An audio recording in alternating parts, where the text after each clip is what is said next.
What's up, family? I'm back with Conversations with Cobi. This is another week. Now, we have a lot of things in life that are unique to us. And sometimes our experiences we think are unique to us are shared by many. And one thing I want to leave you with, and I still haven't found a good way to write an opening monologue yet, but what I want to leave you with is don't feel like you're alone. We're going through this together. And remember, we're all family.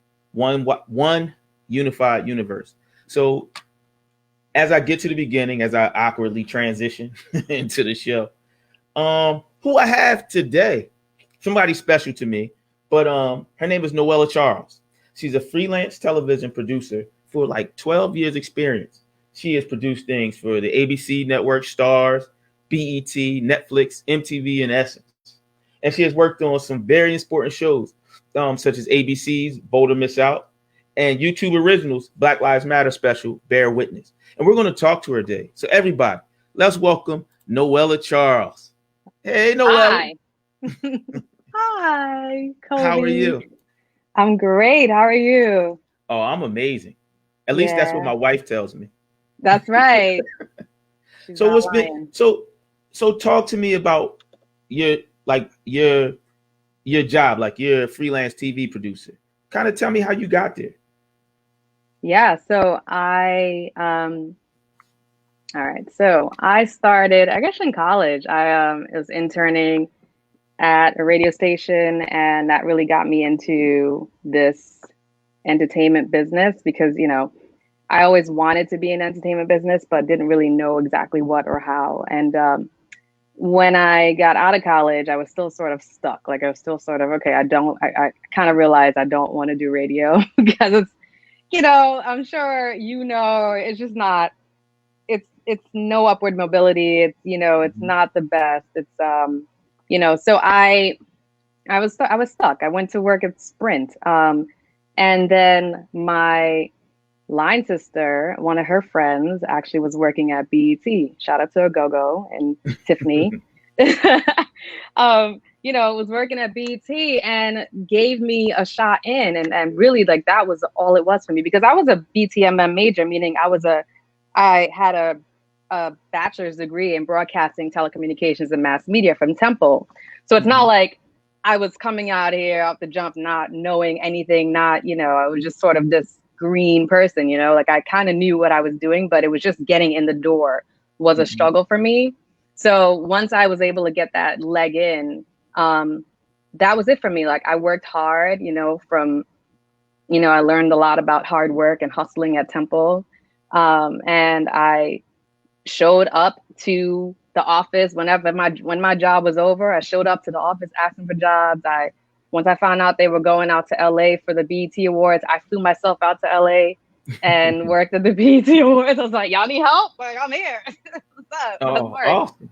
Let's work, and I just kept showing up and I kept like working and working. And, finally um, they had an opening at 106 in Park and I jumped on that. And that's how I got like my first consistent gig. And from there, it just kept climbing, kept moving up, kept moving out. I finally moved out of BET after like 3 years, went to different networks, jumped around, keep meeting, kept meeting new people, new and amazing people Mhm. that opened my eyes, gave me new experiences. Most recently, I was out in LA. I even like ended up taking jobs in LA, which was dope because I'm on the East Coast like you, and it's just been a fun ride. And it's had a lot of up and downs, some stressful Mhm. moments, but it's been working out really well. I'm blessed. So you said a lot right there. And there's Okay. some parts that I think, well, it's interesting because like you talked about, you always wanted to get in the entertainment business, but you are a Yeah. performer, Yeah. right? And we know you sing a little, Uh-huh. Yes, right? I used to sing, yeah. Oh, Yeah, still sing. Always can sing. yes. And people don't understand like that's part of being who you are. I've Uh-oh. known you for a while. Is Oh, that the babies? my son's jumping in. Oh, Say that's hi. all good. Mommy, my butt His butt Oh, hurts. oh.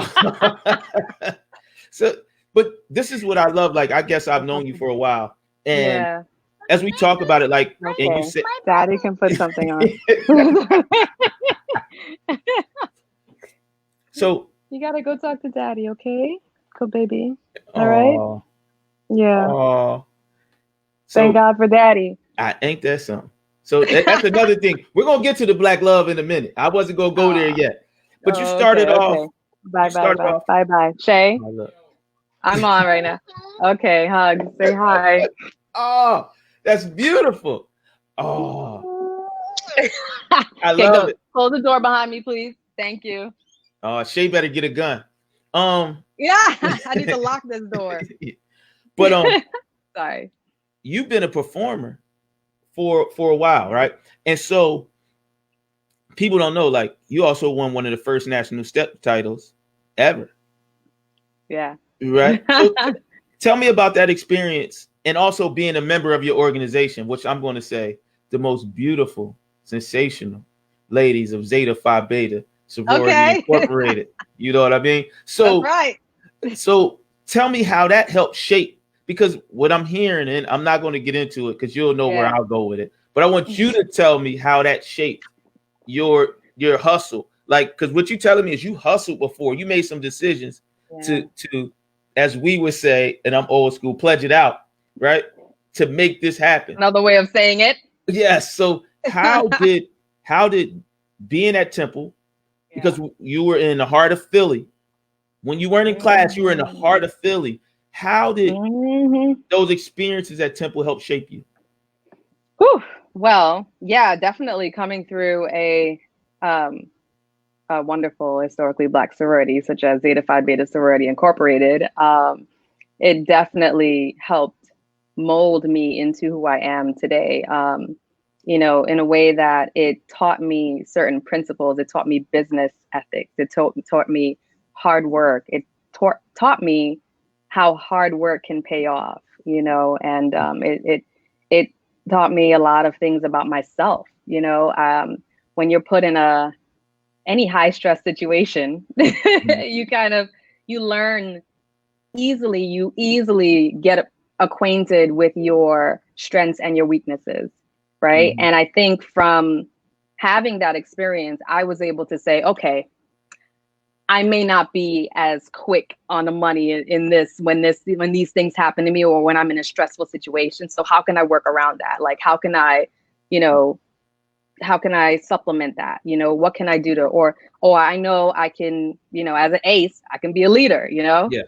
So like, so how can I work towards being a leader, in certain situations in my business situation or in my work. It also taught me, humility. It taught me about pleasing everyone, offending no one, things like that is always, especially in production, like it's a game of just psychology where you always have to please. Everyone always wants to be pleased, and it's about making sure talent, celebrities, they always feel like they're number one, like things like that was very key in it helped me. There's this funny story, like my first job, I was approached by Brian McKnight, who is like, Wow. he's not like an A-lister. He's pretty much an A-lister, right? But back then, I was like, oh my God, it's Brian McKnight. And, after being around like, superstars and like, and not even like superstars like stars, but just people that have a certain level of social capital.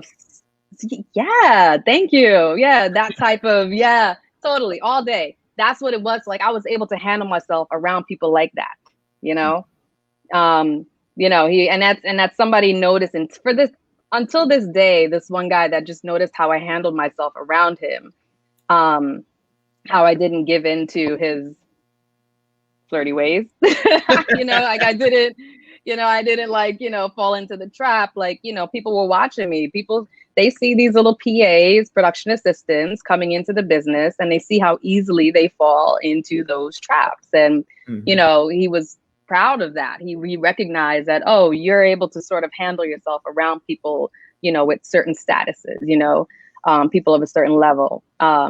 So yeah, like it definitely was. There's a lot that I took from that process. And I'll forever be grateful for that process, Awesome. because I think it definitely gave me like a leg up for sure. Awesome. Now Yeah, yeah, yeah. I'm transitioning just a little bit because I Sure. can say you um been in a very solid relationship, and Yeah, you yeah. also have mothered two children. Yes, as you just saw. Yeah, yeah. Hey, I love it. Kobe Cole Yeah. blooded kids. Kobe Cole blooded Yeah, I know kids. you do. I know. So how is that? Like, how are you able to manage this stressful profession, be a Profession, mother, yeah. and still be a partner? I'm still trying to figure that out. No, I mean that it's interesting.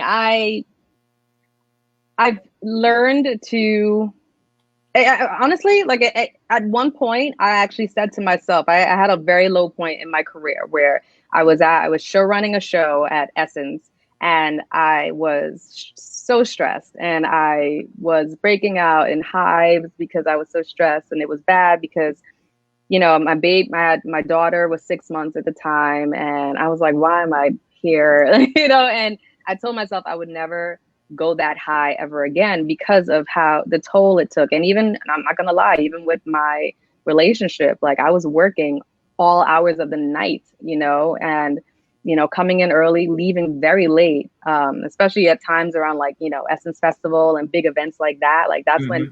nobody went home at us. Like that was I think everybody kind of knows the environment that Essence had now. It kind of came out in the open. It was toxic. I love all the Essence women and everybody that I've met there, but just the work experience and the work environment was rough. And I also had a very racist boss, white man, and but anyway, that's another story. Um, but yeah, no, that point, it literally, your mind is a very strong thing, and that took me out to the point where for years I couldn't pull myself out of that funk, and I could not figure out how to get jobs that took me to the next level because mentally I didn't want it, I didn't want Hmm. to take my family back to that place. I didn't want to take my kids back to that place. I had my second child and I was like, I'm definitely not. But recently I started, tapping more into my spirituality, talking to God, like understanding myself, going within, meditating, and those type of things really helped me understand what was really the problem, what was Yeah. really wrong with me. Like it wasn't, it wasn't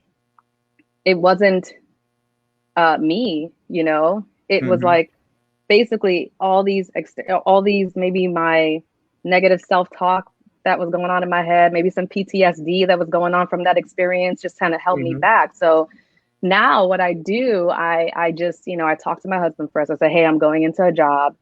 I'm assuming it's going to be this.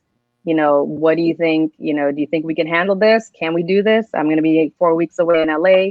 How can we manage that? Okay, the kids will go away for a week to my sister's, or Hmm. he might come out for a week. Like we'll manage. We'll manage this somehow. Like we'll have to break it down so that it's easier for everybody to handle. And I also know how to set boundaries as well. Like I don't at a certain hour, I got to put my kids to bed. I don't work after a certain time. In the morning, I'm helping them get ready. And especially now when we're remote working, I'm always sitting down with my son to make sure he's staying with his class. Like I make sure I set the time that I need for my children and my family now, and I put them first.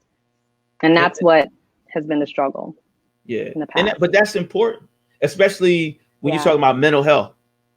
Because Yes.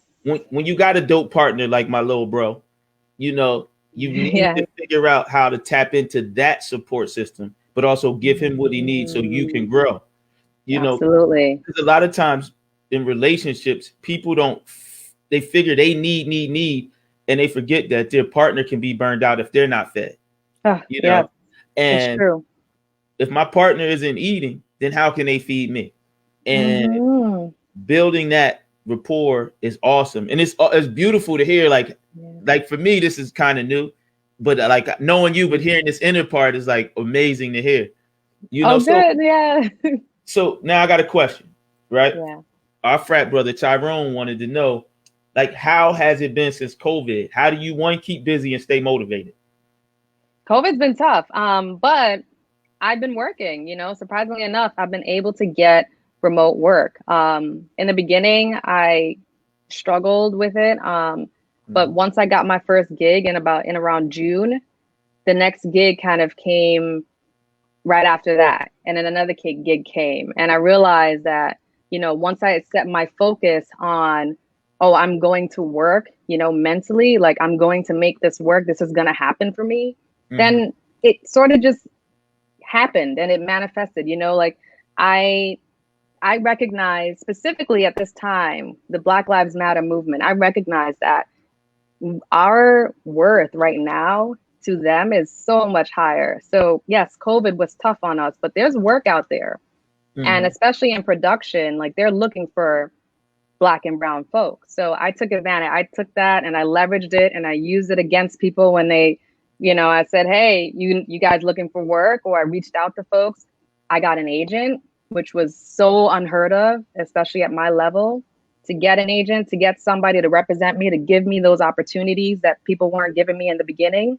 That is how I was able to push through. I didn't see COVID as a infection or a disease for me.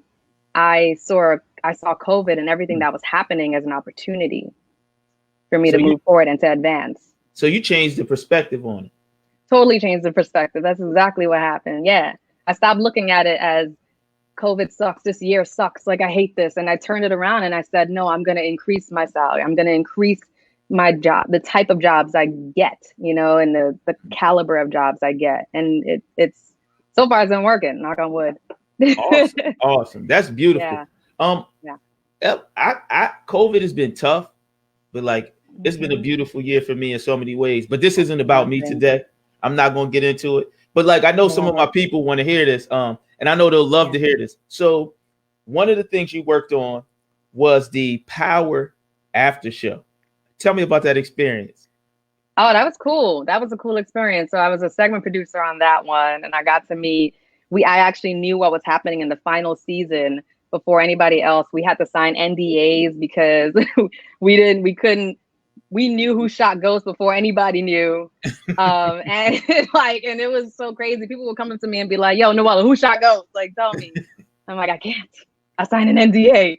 It was fun working with everybody, getting to know them and the writers and everybody.